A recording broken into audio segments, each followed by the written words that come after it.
მოგესალმებით. გერ უკვე მეხუთე დღეა საფეხბურთო კლუბი ზესტაფონის პირველი გუნდი იმყოფება ავსტრიულ ტიროლში, დაბა ფიბერბრუნში, სადაც მიმდინარეობს სეზონისათვის ჩემპიონთა ლიგის გათამაშებისათვის მზადების გადამწყვეტი მეორე ეტაპი. ბატონი ჩვენს წინაშეა ბატონი გიორგი ჭიაბრიშვილი. ბატონია პირველი შტაბ-ეჭვმიტყვი შეკრების მიმდინარეობის შესახებ თორიოდე სიტყვით. პირველი შტაბ-ეჭვმიტყვა ისევ დატვირთვების ქვეშ არის გუნდი. ძალიან კარგ შეკრებას გავდივართ ნაყოფიერს ფიზიკური მომზადების სახითაც ტექნიკური ეს ყველაფერი რაც საჭირო იყო და დაგეგმილი ქონდა ყველაფერზე მუშაობა მიდის. აღარ ერთადერთი რაღაცა ჯერ ისევ გუნდი დატვირთვების ქვეშ იმყოფება, მაგრამ რაც უფრო დღითი დღე კლებულობს დატვირთვა და უფრო ხარისხიანი მუშაობა მიდის მინდორზე ბურთებით და უკვე სათამაშო ეს თამაშის დაავაგების კუთხით მიდის მუშაობა. Potom ყოველი ჩვენი დღე, ყოველი ჩვენი თამაში აუცილებლად უკეთესი უნდა იყოს და უკეთესი იქნება. სანამ არ მივალთ იმ დასკვნით ჩემპიონთა ლიგის პირველ საკვალიფიკაციო ეტაპამდე, ჩვენთვის პირველ საკვალიფიკაციო ეტაპამდე.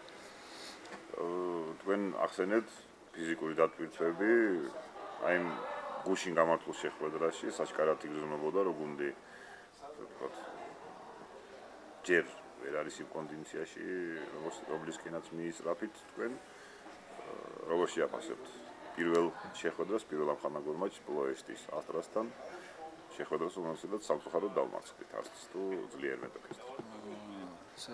საკმაოდ ისეთი ძლიერი მეტოქი აღმოჩნდა ჩვენთვის, იმიტომ რომ ჩვენზე ბევრად უკეთესად მოძრაობდნენ მინდორზე, მათ უკვე რამოდენიმე ამხანაგური თამაში ჰქონდათ გამართული და უკვე სხვა ეტაპზე იყვნენ მომზადების გადასული. ჩვენ ცოტა ამ მომენტისთვის რასაც მოველოდით, ის მივიღეთ. მე ხა გუნდისგან მეც არ მოველოდით, მე ელემენტარულად იმ დატვირთვების ქვეშ, არ მეგონა რომ უკეთესი იქნებოდა ჩვენი ან მოძრაობა, ან ხარისხი სათამაშო. ერთადერთი რამაც ძალიან გამახარა ის იყო ახალგაზრდა ფეხბურთელები, რომელიც ყველას მიეცა თამაშის და თავის გამოჩენის საშუალება და ძალიან კარგად გამოაჩინეს თავი და იმედიანად ვარ ხვალინდელი დღისთვის. რომ ამ ფეხბურთელებს შეუძლიათ ძალიან კარგად ითამაშონ ზესტაფონის გუნდში. დანარჩენი შედეგით, რა თქმა უნდა, უკმაყოფილო ვარ, მაგრამ თავარი არის ის, რომ რაც გვაქვს დაგეგმილი, გეგმით მივდივართ და არაფერი არ მომხდარა ისეთი დაუგეგმავი და გაუთვალისწინებელ. უკეთესი იქნებოდა დაგვემარცხევინა მეტოქე ამ დატვირთვების ქვეშ, მაგრამ როგორც მორჩა, ისიც არ არის არაფერი ისეთი კატასტროფული. გულშემატკივრებში არსებობს გარკვეული აზრთა სხვადასხვაობა. ზოგი მიიჩნევს, რომ გუნდს სასწრაფოდ გაძლიერება ესაჭიროება, ზოგი მიიჩნევს, რომ გუნდი ბრძოლის უნარიანია ამ შემადგენლობითაც. საერთოდ საკმაოდ საინტერესო მომენტია ის, რომ სადღეისო ზესტაფონში არის შექმნილი გარკვეული სიმბიოზი ძალიან პერსპექტიული ახალგაზრდა ფეხბურთელებისა და გამოცდილი ვეტერანების.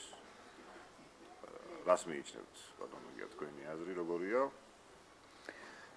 იმასთან დაკავშირებით, თუ რამდენად ბრძოლის უნარიანი იქნება გუნდი. მე გუნდს ესე არ დავყოფ, მაინც გამოცდილებსა და ახალგაზრდებს შორის. გუნდი ყავს ზესტაფონი ჩემპიონი, რომელიც ძალიან ძლიერი გუნდი არის, რა გუნდიც ახლა ყავს და მე ზუსტად ვიცი, რომ ამ გუნდით ძალიან დიდი წარმატების მიღწევა შეგვიძლია. მე ვიცი, რომ ამ ფეხბურთელებს, ვინც უშუალოდ ირიცხება გუნდში, ყველა შეუძლია მაღალ დონეზე თამაში და გუნდის გაძლიერება ყოველთვის კარგი არის. არ ვიძახი რომ არ გვესაჭიროება, იმიტომ რომ ჩვენზე ბევრად დიდ გუნდებს ესაჭიროება და აკეთებენ ამას ყოველ წელიწადს რაღაცას ცდილობენ. ამ კუთხითაც მუშაობა მიდის, გარკვეული არაფერი არ არის, უბრალოდ ერთი რაღაცა მინდა ყველა მიცოდეს, რომ გუნდი ჩვენ ყავს ძალიან ძლიერი და თუ გავძლიერდებით, უფრო კაი იქნება, თუ ვერ გავძლიერდებით, ჩვენ ამ გუნდით შეგვიძლია იმ მიზნებისკენ ვისწრაფოთ, რაც დაგეგმილი გვაქვს და რა მიზნებიც დასახულება. ჩვენ ყველას ქართველ გულშემატკივარს და ჩვენ მეზობელი აზერბაიჯანელ გულშემატკივარს გველოდება, ასე დავარქვათ, პირობითად კავკასიური დერბი. ერთმანეთის წინააღმდეგ საქართველოს და აზერბაიჯანის ჩემპიონები წარდგებიან, ივლისში მოხდება ყველაფერი. ელოდება საკმაოდ დაძაბულ რანდევუს. რა მაინტერესებს თქვენის აზრით ის რომ პირველი შეხვედრა მაკოელებთან სწორედ მათ მოედანზე გაიმართება, განმეორებით შეხვედრა ჩვენ ზესტაფონში უნდა ვითამაშოთ, რამდენად მნიშვნელოვანია საბოლოო გამარჯვების მიღწევის წესი. მე ჯერ პირველ რიგში მინდა ვთქვა, რომ ძალიან ძლიერ გუნდს შევხვდით ამ ეტაპზე. ბაქოს ნეფჩი არის ძალიან ტრადიციული და ძლიერი გუნდი. ყოველთვის კარგი ფეხბურთელებით და ძლიერი ლეგიონერებით არის დაკომპლექტებული, მაღალბიუჯეტიანი გუნდია. მე ვფიქრობ, რომ ძალიან სერიოზული მეტოქი გვყავს, მაგრამ მე იმასაც ხაზგასმით ვიძახი, რომ არასდროს არ დამიყვია ისე რომ ფულიანი გუნდია, ლეგიონერები არა. ფეხბურთს თამაშობს ის 11 ადამიანი, რომელიც მინდორზე გავა და ის ფეხბურთელი ვინც შევა და მე ვფიქრობ ესეთი გუნდი როგორიც ჩვენ ყავს, მე არ მგონია რომ რომელიმე ამ ეტაპზე ვისაც არ უნდა შეხვედროდით, ეს ეტაპი დასაძლევი ქონდა თავიდანვე და დაგეგმილი ქონდა და ჩვენ ეს შეგვიძლია და აუცილებლად უნდა გავიაროთ. ის მომენტი რომ ძალიან კარგი გუნდი არის, ჩვენთვის უკეთესი არის. ამ კუთხითაც ვნახავთ თუ ჩვენ არ გვაქვს დაგეგმილი მარტო ამ ერთი ეტაპის გავლა და ჩვენ თვითონაც ვნახავთ თუ რა შეგვიძლია, იმიტომ რომ შეიძლებოდა ბევრად უფრო ისეთი იოლი მოწინააღმდეგე ყოლოდა და სრულად ვერ შეგვაფასებინა ჩვენი ძალები და ადვილად გაგვევლო ეს. ძალიან კარგი არის, ძლიერ გუნდს შევხვდით და აქ აქვს ჩვენ ეს გასაკეთებელი, რომ შემდგომშიც ვიცოდეთ თუ რასთან გვაქვს ჩვენ საქმე და არ ვიყოთ მოშებულები, იმიტომ რომ იყო კიდევ ერთხელ ვიძახე, ბევრად სუსტი მეტოქეც და იყო ბევრად ძლიერი მეტოქეც. შევხვდა მეტოქე, რომელიც დაძლევად შეგვიძლია და რომელთაც შეგვიძლია დავმარცხდეთ, იმიტომ რომ მე არ ვიტყვი რომელიმე გუნდი ამ შემთხვევაში ფავორიტია, თანაბარი სიძლიერის გუნდები ვართ, ვინც უშუალოდ მაგ ორი თამაშის ჯამში უკეთესად მოემზადება ის გუნდი გავა. ერთი ის მომენტი რომ პირველი თამაში გასვლაზე გვაქვს და მეორე სახში ყოველთვის ამას ვიძახი და დღესაც ამას ვთქვი. ეს გამოჩნდება რომ ორი თამაშის ჯამში მორჩება, რომელი გუნდიც გავა, იმ გუნდისთვის იყო ის კარგი რენჯის. ამიტომ წინასწარ ვერ ნახოთ რომ მორჩება ორი თამაშის ჯამში, თუ ჩვენ გავართ, ჩვენთვის კარგია რომ პირველი ესე იგი გასვლა გვქონდა. ზესტაფონში გულშემატკივართა მობილიზება ხდება, გულშემატკივარი ბაქოში მაჩზე დასწრებას აპირებენ. ვრცელდება ინფორმაცია, რომ გულშემატკივართა სხვადასხვა ორგანიზაციები აპირებენ ორგანიზებულად ბაქოში ზესტაფონის ხარდაჭერას და თანადგომას. როგორ მიიჩნევთ ბატონო გია, რამდენად მნიშვნელოვანი იქნება ჩვენთვის გუნდისთვის ქართველი გულშემატკივრის ბაქოს სტადიონზე ყოფნა. გუნდი ცოცხალი ორგანიზმი არის და მე ვფიქრობ ჩვენ ისეთი გულშემატკივრები ყავს და ჩვენ ისეთი კომაგი ყავს, რომ მთლიანად ჩვენი გული არის ის. მათ გარეშე ჩვენ უგულოდ ვჩევით და არანაირ ჩვენ წარმატებას აზრი არ აქვს და ვერც მივახცევთ.